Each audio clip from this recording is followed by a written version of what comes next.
구약 성경에 나오는 대다수의 예언자들, 선지자들은 정의에 대하여, 즉 하나님 앞에서 어떻게 올바로 살아가는가에 대하여서 하나님의 메시지를 전달을 했습니다. 그런데 호세아는 다른 선지자들이 전하는 것과는 다르게 이렇게 호소합니다. 야, 너희들 하나님의 사랑이 뭔지 알아? 사실 하나님께서는 이 호세아의 인생을 아주 드라마틱하게 만들어 주셨습니다. 그냥 머리로만, 이성적으로만, 지식으로만 하나님의 사랑이 이렇다 저렇다 이야기하면 좀 맹숭맹숭할까봐 하나님은 이 호세아에게 이 걸핏하면 바람이 나서 집을 나가는 아주 속썩이는 고멜, 그 고멜을 아내로 짝으로 주셨습니다. 이에 대해서 호세아 선지자가 아마도 하나님께 좀 한마디 정도는 하소연을 했을 법도 합니다. 하나님, 도저히 못 살겠습니다.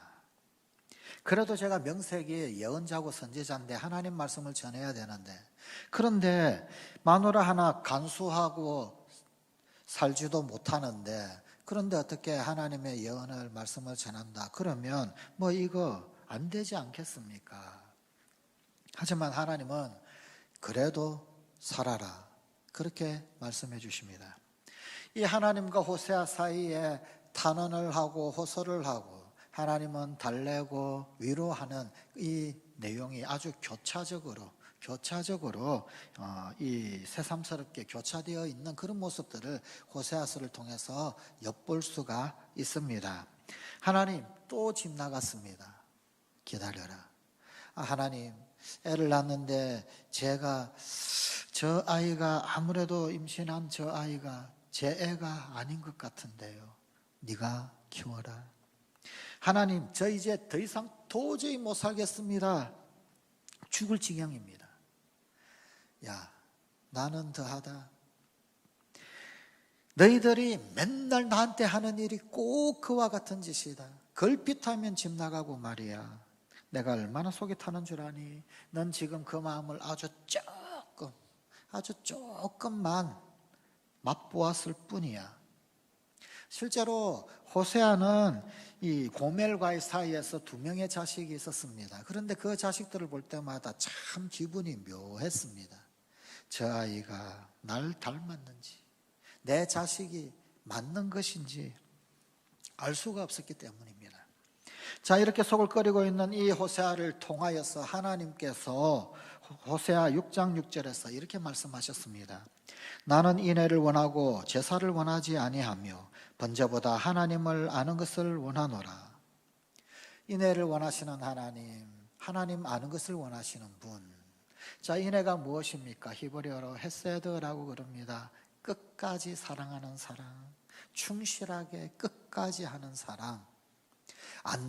아는 것은 무엇을 말합니까? 헤아리고 공감하는 것을 말합니다. 하나님께서는 호세아의 이 비정상적인 가정을 통하여서 하나님 당신의 사랑을 드러내고자 하셨습니다. 집 나간 마누라 때문에 노심초사하는 사랑, 사춘기 자녀들 때문에 애간장 태우는 사랑, 그것이 바로 우리를 향한 주님의 사랑입니다. 호세아가 아마도 우리를 만난다라고 한다면 그는 힘써서 이렇게 우리들에게 외칠 것입니다. 당신들, 하나님의 사랑이 얼마나 큰지 아십니까? 당신들, 하나님이 얼마나 당신들을 사랑하는지 아십니까?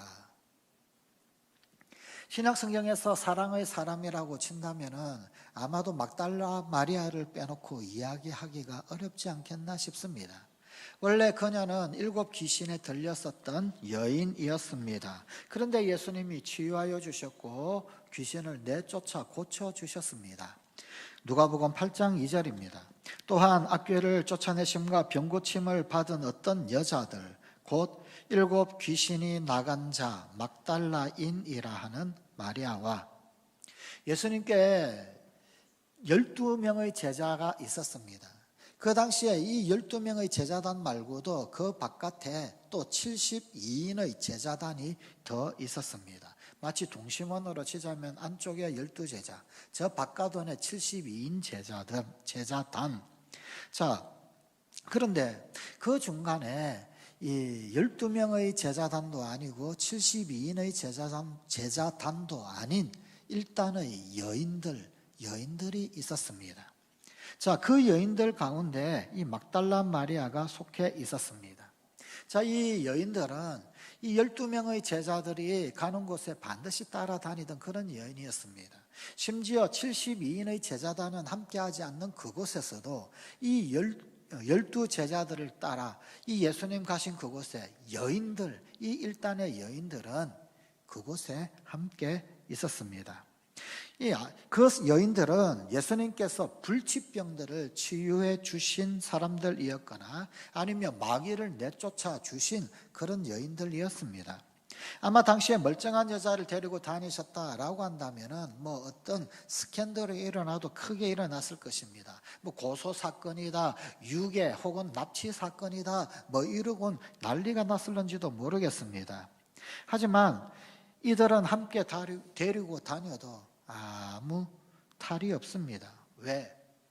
옛날에는 그 시대 때는 불치병에 걸렸다 혹은 아니면은 여자나 남자나 고질병에 걸렸다 그러면은 치유가 불가능했었습니다. 그런 인생은 그야말로 끝장이 난 것이었습니다.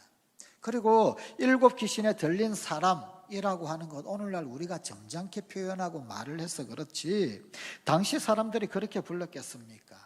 그들은 집에서 가문의 수치였습니다. 이런 사람이 있다라고 하는 것은 하나님의 징계가 그 가정, 그 가문에 임한 것이고, 또 우리 집에는 그렇기 때문에 그런 사람 없다, 그런 사람 아예 우리 집에 없다, 우리 가문에는 그런 사람이 없다, 그렇게 이 발뺌을 당하던 어쩌면 처진 그런 사람들이었습니다. 이렇게 집에서 내놓은 사람들을 예수님이 치유하시고 고치시고, 그리고는 그들의 예수님 일행을 따라다녔던 것입니다.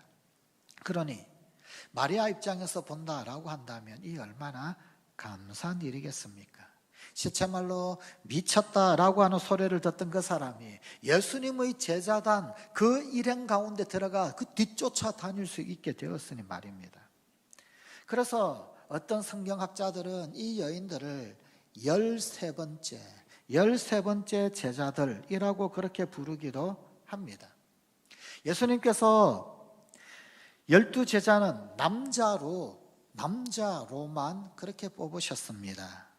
그런데 재미있는 것은 그 12제자들 데리고 다닐 때 72인의 제자단은 혹 데리고 다니지 않는다 할지라도 그 외곽에 이 여인들은 꼭 따라다녔더라라는 것입니다. 그래서 바로 그 외곽에 13번째 여성들을 제자단으로 모으셨구나, 그렇게 한번 생각해 볼 수도 있습니다. 사랑은 사랑을 낳는 법입니다. 그러기에 막달라 마리아는 주님께 대한 오롯한 사랑으로 은혜를 갖고 싶었을 것입니다. 이것을 그녀는 충실함으로 고스란히 드러내었습니다. 성경을 보면 그녀는 예수님께서 가시는 곳곳마다 나옵니다. 가끔 가다가 보면은 12제자가 있지 않는 자리, 그들이 없는 자리에도 이 여인은, 그녀의 일행들은 있었던 때가 꽤 많이 있습니다. 그러니 막달라 마리아가 예수님의 그 부활의 첫 번째 목격자가 되고 그 첫 번째 부활의 증인이 된 것도 어쩌면 당연합니다. 이것이 하나님의 정의입니다. 하나님은 공평하신 분이기에 남자라고 해서 베드로에게 먼저 부활하신 모습을 나타내시지는 않으셨습니다. 예수님께서 부활하신 이후에 마리아에게 첫 번째 나타나신 이유에 대하여서 왜 그렇게 하셨을까?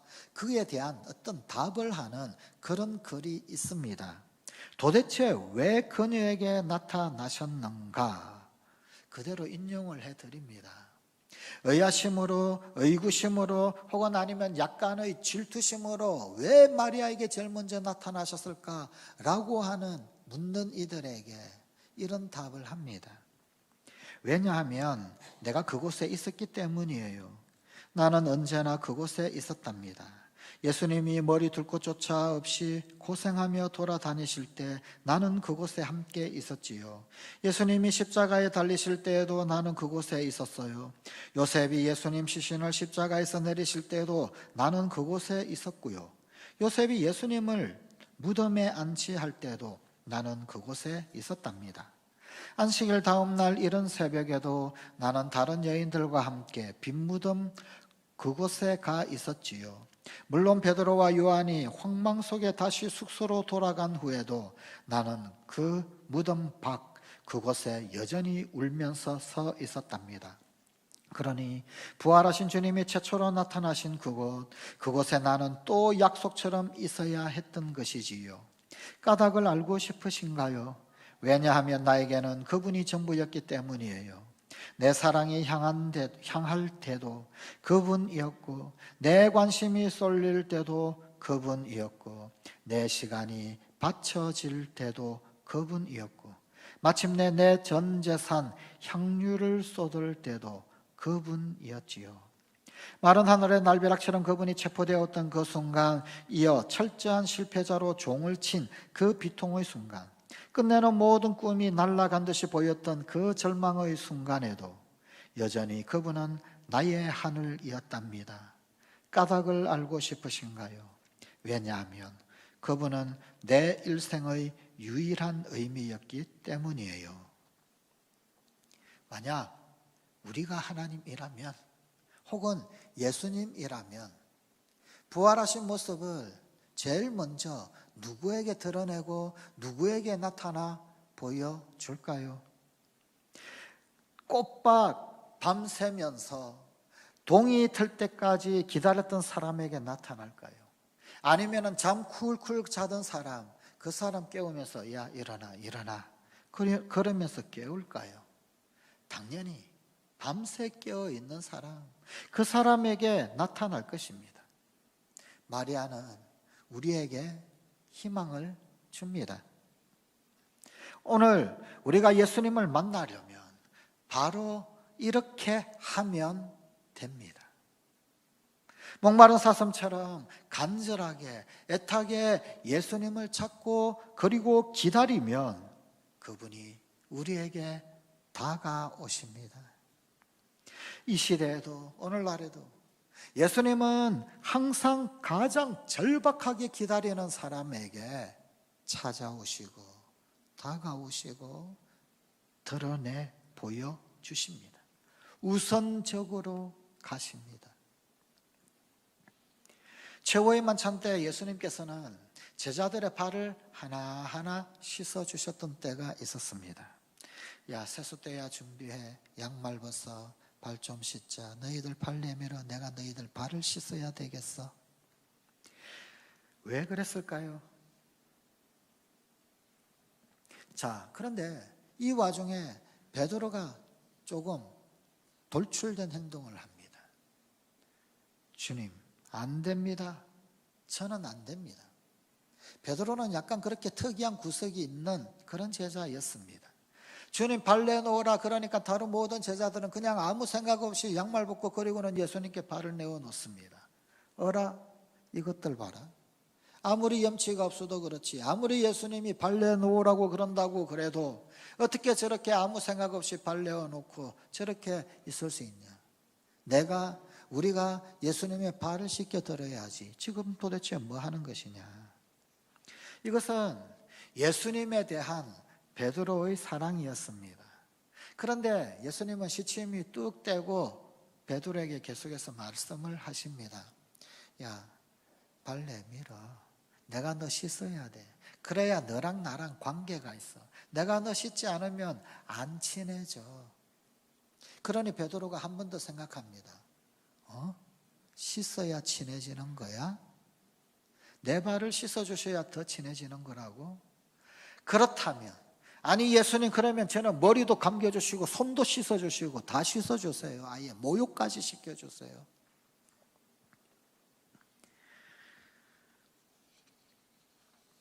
사실 이 즈음에는 예수님께는 엄청난 슬픔이 드리워져 있었습니다. 이 최후의 만찬 이후에 이제 조금 있으면 겟세마네 동산에서 체포를 당하실 것이고, 그리고는 재판을 받게 될 것이고, 종국에는 십자가에 달려 돌아가실 것이었습니다. 그런데 이런 분위기, 이런 상황, 제자들은 앞으로 무슨 일이 일어날지 까맣게 몰랐습니다만 예수님만 아시고 예수님만 홀로 슬픔을 그렇게 삼키시는 그런 그때였습니다. 그런데 그 와중에 베드로가 예수님께 이렇게 돌출된 엉뚱한 그런 일을 했습니다. 머리도 내밀고 손까지 내밀고 다 씻겨달라고 그렇게 내밀었습니다. 아마 예수님께 웃음이 났을는지 모릅니다. 어허, 이놈 봐라. 되게 웃기네. 베드로, 네가 좀 별난 놈이긴 하긴 하구나. 참 너 사랑이 별나는구나. 베드로는 이런 사랑을 가지고 있었습니다. 자, 그랬던 베드로가 정작 결정적인 그 순간에는 예수님을 3번이나 부인했습니다. 심지어 저주까지 했습니다. 그날 이후에 베드로에게는 어떤 자괴감이 있었을 것입니다.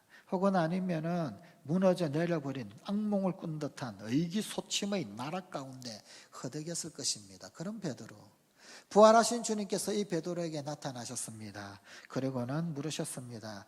요한의 아들 시몬아, 내가 이 사람들보다 나를 더 사랑하느냐? 베드로가 주님 그러하여다. 내가 주님을 사랑하는 줄 주님께서 아시나이다. 두 번째 예수님이 또 물으셨습니다. 요한의 아들 시몬아, 너는 정말 나를 사랑하느냐? 네, 사랑합니다. 세 번째 예수님 또 물으셨습니다. 요한복음 21장 17절입니다. 세 번째 이르시되 요한의 아들 시몬아, 내가 나를 사랑하느냐 하시니 주께서 세 번째 내가 나를 사랑하느냐 하심으로 베드로가 근심하여 이르되 주님, 모든 것을 아시오매 내가 주님을 사랑하는 줄을 주님께서 아시나이다. 자, 이 대목의 이야기, 이 이야기를 성경의 원래 언어 헬라어 성경에 보게 되면 우리가 이해하는 것하고는 조금 다르게 기록이 되어져 있습니다.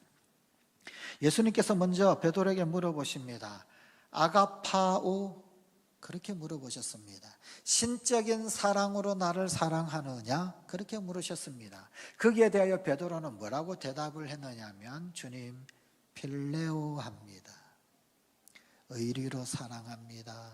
우정으로 사랑합니다. 가족애로 사랑합니다. 그런 뜻입니다. 구분이 되십니까? 지금 예수님은 아주 수준 높은 대화를 하고 계신 것입니다. 야, 네가 진짜 수제자가 되고 싶으면 아가파오는 해야 돼. 아가파오. 너 나 아가파오 하냐? 그랬더니 베드로가 글쎄요, 제가 아가파오가 아니라 필레오 합니다. 그렇게 대답했던 겁니다. 그래서 예수님께서 또다시 물으셨던 겁니다. 야, 너 조금 더 힘써서 아가파오 어떻게 안 되겠니? 그랬더니 베드로가 죄송해요. 저는 필레오 해요. 예수님이 세 번째 물으십니다. 다시 잘 생각해 볼 때 너 필레오 무슨 질문입니까? 예수님 세 번째 그러면 너 필레오 이렇게 물으셨던 거예요. 한번 깊이 생각해 보면 이거 무슨 질문이냐면 야, 그렇다면 네가 의리는 있느냐? 의리는 있었느냐? 그렇게 지금 묻고 계신 것입니다. 예수님의 이 세 번째 질문에 대하여서 아마도 이 베드로가 좀 성질이 났던 것 같습니다. 아, 주님, 그래도 내가 필레오는 합니다. 그거 주님 아시잖아요. 지금 그렇게 대답을 하고 있는 것입니다. 이 말씀의 깊은 뜻, 결국 이런 뜻이 아니겠습니까? 주님, 저는 아직 신적인 사랑, 아가페의 사랑 그런 거 잘 모릅니다. 하지만 제가 그래도 의리 하나는 있습니다. 의리 하나는 한 점 부끄럼 없이 지키려고 노력했습니다. 그것을 주님이 아십니다. 지금 이런 대화입니다. 그런데 대화가 여기에서 끝난 것은 아니었습니다. 네가 나를 사랑하느냐, 아가파오 하느냐, 필레오 하느냐 물어보실 때마다 그 중간중간에 베드로의 대답이 있자 주님이 이렇게 말씀하셨습니다. 내 어린 양을 잘 돌보아다오. 내 양을 먹이라. 내 양을 치라. 내 어린 양들을 잘 돌보아다오. 그렇게 3번이나 부탁하셨습니다. 그러고 보니 예수님은 이 말씀을 통하여서 베드로에게 아마도 뭔가 치유하시고자 하시는 것이 있었던 것 같습니다. 베드로가 순간적으로 깨달았습니다. 내가 주님께 똑같은 질문을 3번이나 받고서 성질은 내긴 했지만, 그러나 주님은 나보다도 한 수 위시구나, 아니 훨씬 더 위구나, 고수시구나, 주님 나에게 뭔가 하시고자 하시는 것이 있구나. 주님은 결국 내가 3번 배반한 것을 하나 지워나가면서 대신 3번이나 물으시며 내 양들을 잘 돌보거라, 내 양들을 잘 돌보거라, 그렇게 용서해 주고 계셨구나. 사실 베드로의 가슴에는 엉어리졌던 3글자가 가슴팍 깊이 새겨져 있었거든요. 배반자, 배신자. 그런데 이 대화 이후에 그 가슴팍 깊이 새겨졌던 이 3글자가 싹 지워졌습니다. 그리고 그 자리에 새로운 글자가 새겨지게 되었습니다. 내 양들을 돌보아다오. 내 양들을 돌보아다오.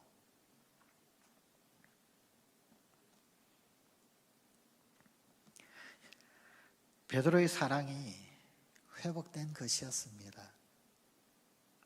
교회 전승에 의하면 오랜 이후에 베드로는 로마시에서 로마 교회 지도자로 사역을 하다가 순교하였다고 합니다.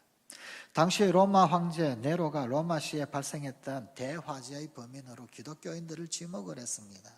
그리고는 그들을 희생양 삼아서 경기장에서 굶주린 사자들한테 물어뜯겨 죽이도록, 또 혹은 아니면은 로마의 밤거리를 불태우는, 그래서 인간 등대, 인간 이 등불로, 횃불로 산채로 화형해 그렇게 죽이는 등 그런 가혹한 박해를 했습니다.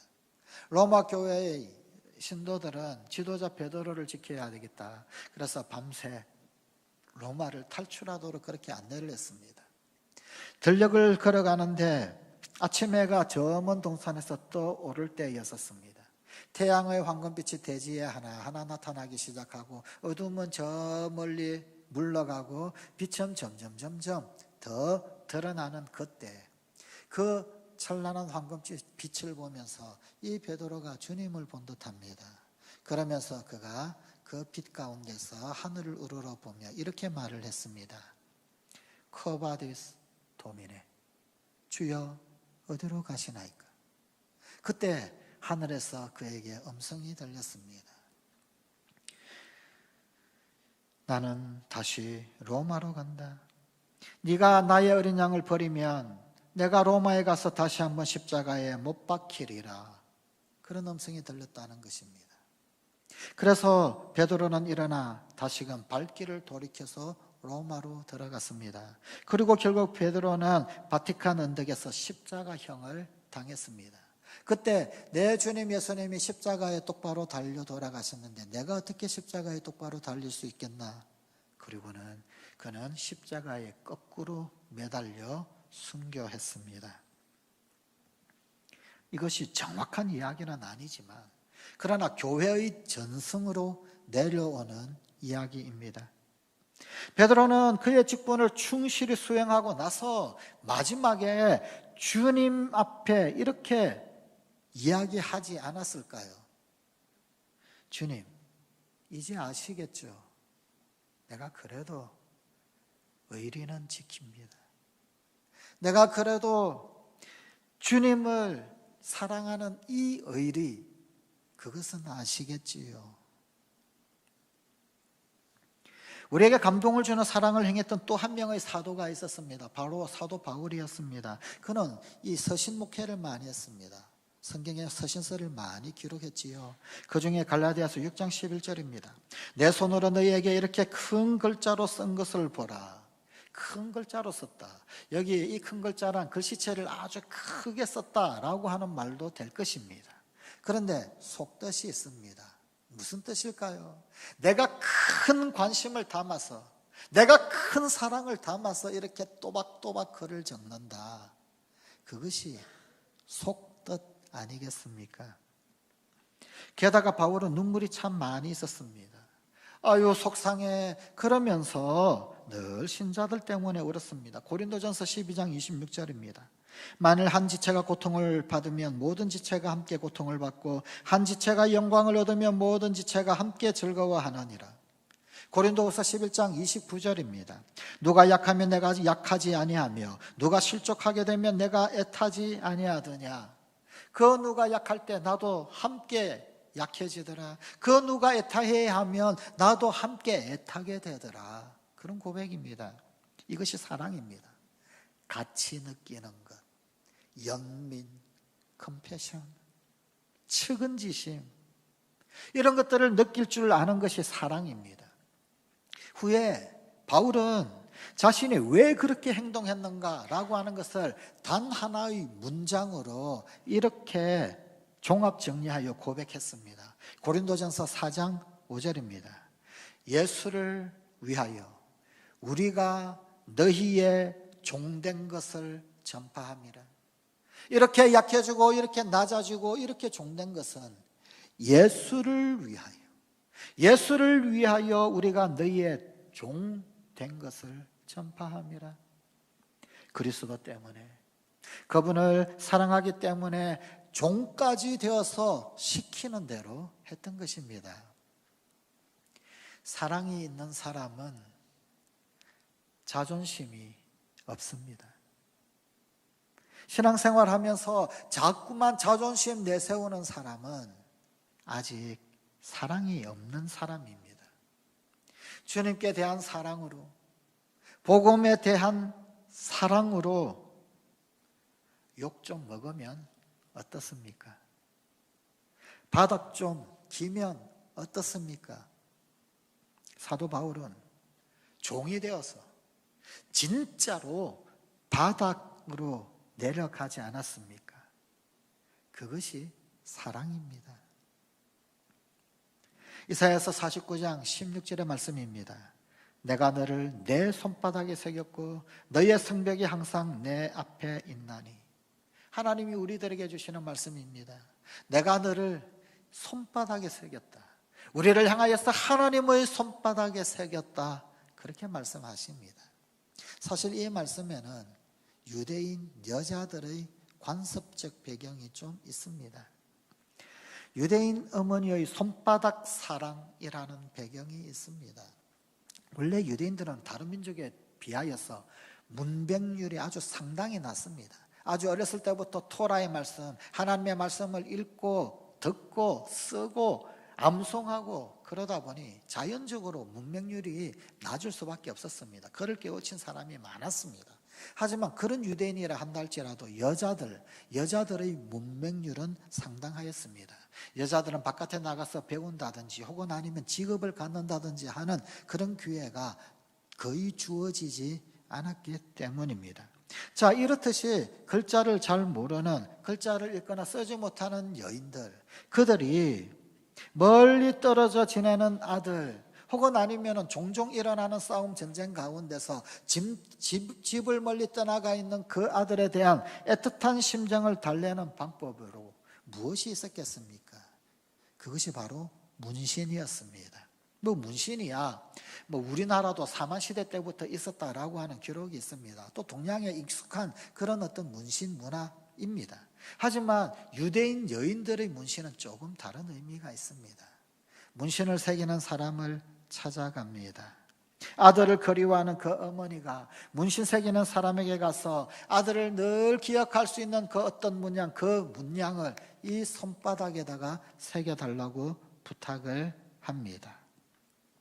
그러면 그 문신은 어머니가 죽는 그날까지 늘 손바닥에서 지워지지 않고 집안일을 할 때, 청소를 할 때, 밥을 지을 때, 설거지를 할 때, 그 무엇을 할 때마다 언뜻 보이는 그 손바닥의 그 문신을 바라보면서 그 아들을 하나님 앞에 올려드리고 그 아들을 위하여 기도하고 하나님께 의탁하며 올려드렸던 겁니다.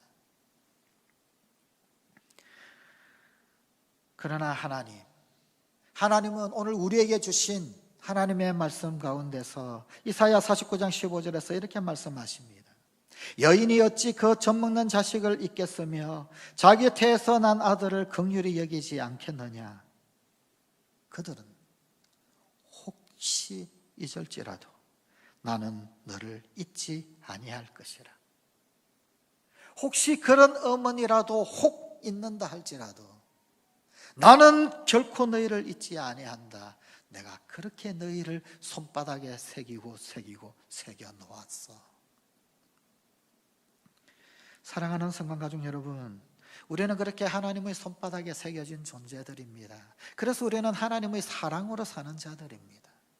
하나님의 사랑이 아주 조금 우리에게 부어졌는데 그 조금 부어진 그것만 있어도 우리에게는 숨통이 열리고 살아갈 힘을 얻게 되어지는 것입니다. 그러나 독생자 예수 그리스도를 주시기까지 온 모든 사랑을 쏟아 부어 주셨으니 우리가 얼마나 충만하게 살아갈 수 있는 그런 존재이겠습니까? 우리가 그 놀라운 사랑 속에 푹 들어가 있는 존재요, 그 사랑이신 주님이 내 안에, 우리 안에 들어와 있는 존재로, 그래서 하나님의 사람들은 사랑으로 사는 사람들입니다. 기도하십시다. 하나님, 주님이 나를 사랑하시고 그 사랑 우리 속에 부어주셔서 그 사랑 때문에 날마다 일어나고 날마다 숨통이 트이고 날마다 달려갈 길 달려갈 수 있는 힘을 얻습니다. 오늘도 지극하신 하나님 사랑 누리는 자, 그리하여 하나님을 사랑하고 받은 그 사랑으로 또한 이웃을 사랑할 수 있는, 그리고 주님 주신 그 사랑으로 살아가는 우리 성관가족들이 되게 하여 주시옵소서. 우리 주 예수님 이름으로 기도드리옵나이다. 아멘.